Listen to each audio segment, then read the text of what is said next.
Anong ganap sa mundo ng showbiz? Matapos ang higit isang linggong pagkawala, muling nagpakita sa publiko ang Viva Max actress na si Karen Lopez na kilala rin sa kanyang tunay na pangalan na Iris Abraham. Sa isang Facebook post noong ika-14 ng Mayo, humingi siya ng paumanhin sa kanyang biglaang pagkawala at ipinaliwanag na kinailangan niyang magpahinga at mag-focus sa kanyang sarili dahil sa mga personal na pinagdadaanan. Ayon sa kanyang post, dumaan siya sa mga mabibigat na pagsubok sa mental at emosyonal na aspeto ng kanyang buhay.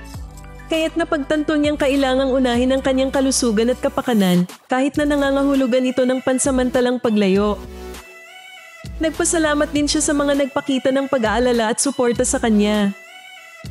Ang kanyang pagbabalik sa social media ay kasabay ng pahayag ng Quezon City Police District QCPD na wala pa silang natatanggap na formal na ulat mula sa pamilya ni Lopez kaugnay ng kanyang pagkawala. Gayunpaman, nagsimula na silang magsagawa ng investigasyon kabilang ang pagsusuri sa CCTV footage at pakikipag-ugnayan sa personal assistant ng aktres. Si Karen Lopez ay bahagi ng Viva Artists Agency at lumabas sa mga pelikula ng VMX, dating Viva Max, kabilang ang pelikulang Habal noong 2025.